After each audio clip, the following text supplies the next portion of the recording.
Anyone that has spent time with me discussing how to learn language will know just how much I use the simple acts, really, of reading books as a method of learning a language, and how much I enjoy that. I learn so many words and so many grammar aspects while reading books. Here's the thing though, I'm not really focusing on anything else other than the simple act of reading. I'm just reading a book that I enjoy and end up learning so incredibly much from it. But I'm not able to understand everything. I don't have the vocabulary necessary for that. But even despite that, I don't really have to look up words. And the process of me learning new words, that is just something that happens natural. I don't have to focus on it, and it doesn't take any conscious effort on my part. I mean, some would say that is actually more efficient if you're not actually conscious of it. If you're just sitting there reading your books, then it's actually more likely to benefit you. Now, as a side note, you don't have to be reading books for this to work. You can be doing something like playing video games with your friends and then speaking in another language and having them speaking in another language if you have foreign friends. And you could definitely be watching your favorite series on, it could be Netflix, it could be Disney Plus. I've already made a video on why you should be using Disney Plus really when you're watching series, but yeah, you're free to use whatever you want. I would just suggest using Disney Plus. The human brain is actually really incredible when it comes to how we learn things. The best example of how that process works is probably the way that we acquire languages. Now, notice that I said acquire instead of learning a language, because acquiring a language is different from learning a language. You still have your language competence at the end, but acquiring a language is something that happens subconsciously. That means that you're not actually aware of it. You don't have to put in any effort memorizing grammar charts and so on and so on. You don't have to do that. It happens automatically while you're studying. You can use this as an example. I'm pretty certain that most people have had the experience of going through language class. It could have been for 3 years or 5 years, which I did with my French, or it could be for longer, but I'm pretty sure you have this experience of going through a language class, having to memorize grammar, having to learn all of these complicated rules, learn new words each and every week, and by the end of it, you don't really see the benefits. I had French for 5 years. I can barely read like simple texts, and I can't make a phrase of more than 5 words without it being absolute gibberish. But explicit learning, which is what you were using when you were taught a language, it has its place. It's useful when you go through learning something like dates in history and memorizing lists of formulas in chemistry and such. I mean, chemistry still makes sense, but there's still a bit of memorization that has to go. And you have to memorize the alphabet. These are things that you have to memorize. You have to explicitly learn them. That is the only way that you're going to be learning. But language acquisition, that is something completely different. It is something that happens subconsciously.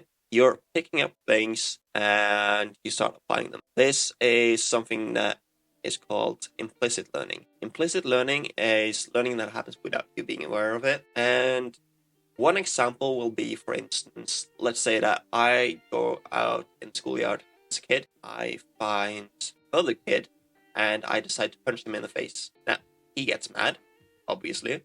I did something that isn't nice, and so he punches me back. It hurts. I get sad. So, with this experience in mind, I've now learned that if I go around punching people, I'll probably start hurting because they'll punch me back, and I'll be sad. Therefore, I should be punching people.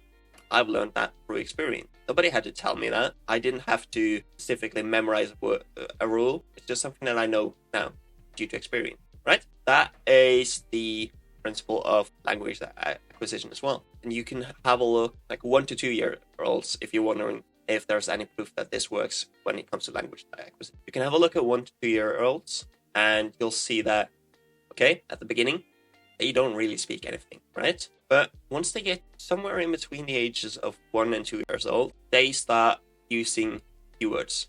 That happens because they start understanding just those few words, and then they get a response from the parents, then they gradually deepen their vocabulary. But it happens because they hear a message, very short message, and then they start mimicking it. then they start understanding what that message means. And over time, as you understand more messages, you start speaking a lot more. Now, why does this work? It's not like anyone is actually teaching us, right? We're just sitting there absorbing things, but our brain is constantly experimenting and trying to make connections. And if it thinks that it's made a connection, it solidifies that knowledge. It thinks that, okay, it's made a connection and therefore it has to be like this. It is actually not that bad if that connection is wrong, because you learn a lot from that as well. You get more experience with the thing that you're trying to understand, and that is also beneficial. That's not bad per se, it's a process that happens. But your brain thinks, okay, it has to be like this, I'm going to try this, and then I'm going to get a response. And that experience will then solidify, or it will change what you previously felt. And then you'll have a new connection to test out.